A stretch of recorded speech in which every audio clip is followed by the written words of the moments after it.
Madden is working on place patterning, and what that is he just goes to his bed, lays down, we tell him he can get up, and then we bring him right back around to his bed and have him lay down again. This is a really good way to just practice simple skills, have him work through boredom, have you work on your leash skills and your handling skills, and then add in little distractions that you can think of. So to get him up, we're going to use his release word, which is break. Hold. And to get him back on, I'm just going to tell him, head, place. Good.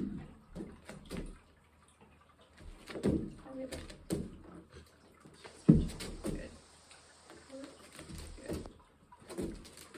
Down. Good.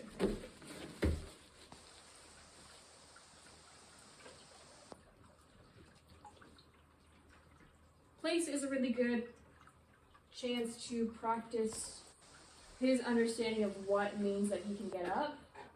So, me giving him a treat, good. Doesn't mean that he can get up. Me holding a treat out here, doesn't mean that he can get up, good. Him being petted,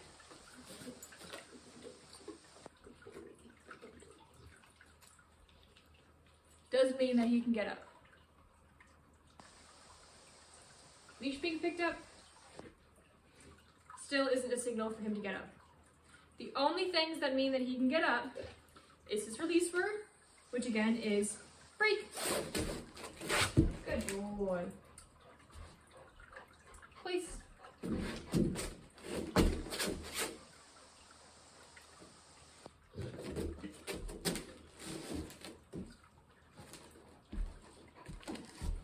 Or his marker word that means he is released to get food, which is yes.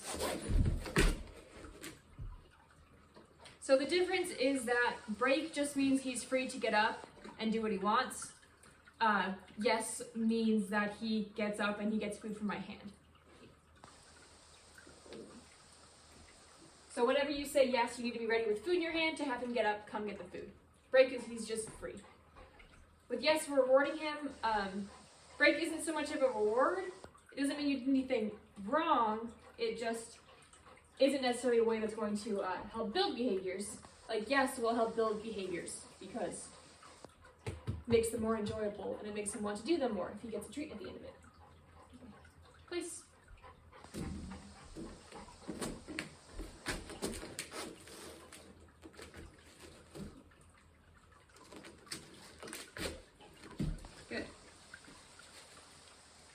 We can also use this as a chance to practice Madden's understanding of directional cues with the leash. So by that I mean if I put tension on the leash in a certain direction, I want him to follow that. We've already worked on this. He has a pretty good understanding of it. So I'll demonstrate. Break. Get him up. See, I can lead him onto the bed without even asking for place. I can use a leash to guide him over here. Good. Use it to guide him into a sit. I can use it to guide him down. Good.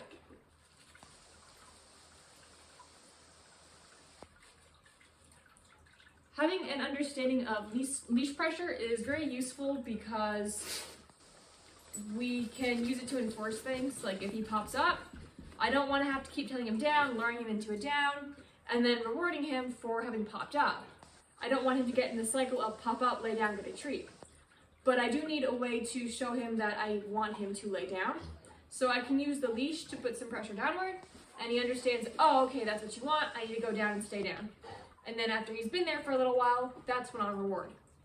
Can also use it if he's distracted or he just wants to get up. I can say, nope, you understand what this means, you need to remain in this position. Good boy. Good.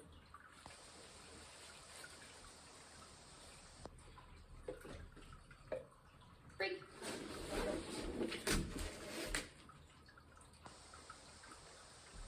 Sit.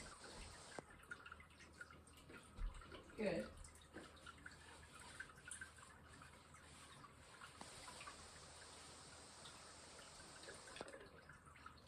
in place.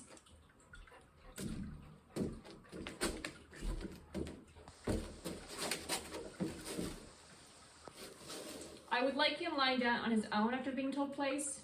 We've practiced this enough times of him going onto his bed and then being told to down, that I know that he will understand it if he's given a little bit of time to think about it.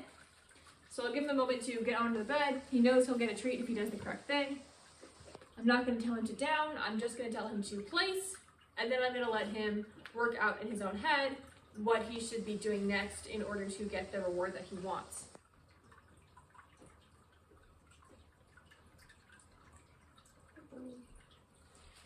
Also work on leaving food alone when he's in his bed. So if I put food on the floor,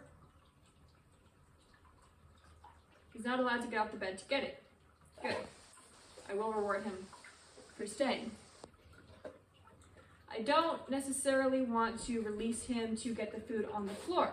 If I tell him his release word, technically that means he can go eat that food, because he is allowed to get up and do what he wants. If that food's on the floor, he wants to eat it. If I release him, that's fine.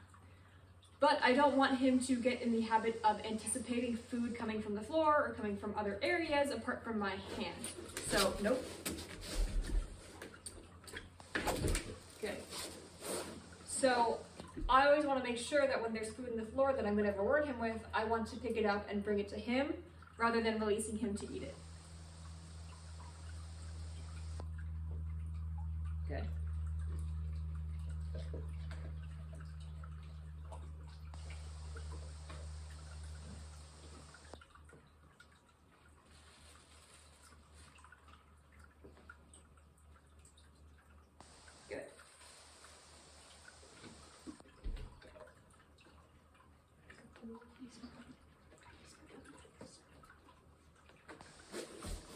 Nope. So yeah, this is a situation where we can make use of leash pressure. He wants to get up and get the food. I'm going to say, nope, you have to remain here. You have to remain in a down. Good. And it's important to specifically teach the dog what leash pressure means, or else they will just fight you when they feel that pressure on the leash. They're just going to use their size, obviously he's a big dog, to get what they want. So I've specifically taught him that when he feels pressure on the leash, if he gives into it, it goes away, and he gets a treat. So he has multiple incentives to want that tension to go away. It's just another form of communicating with him to show him what we want him to do. Break.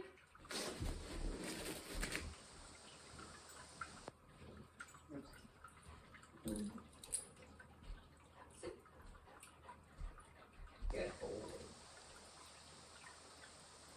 And place.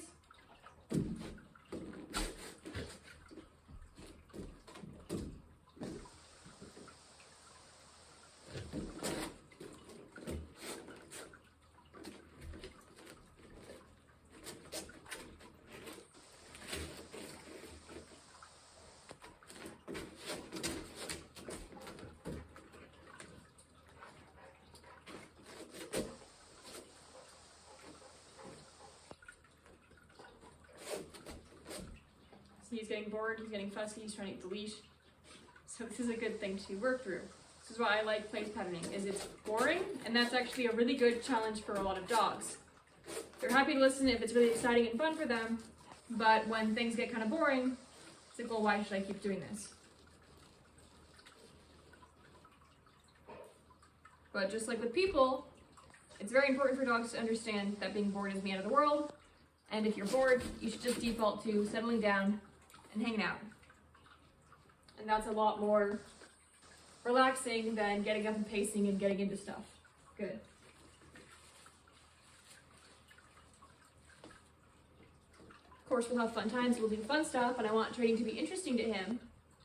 But if we're at a cafe or out at the park and I want him just laying down, it's not very practical if all the time our training is very exciting and upbeat and running around.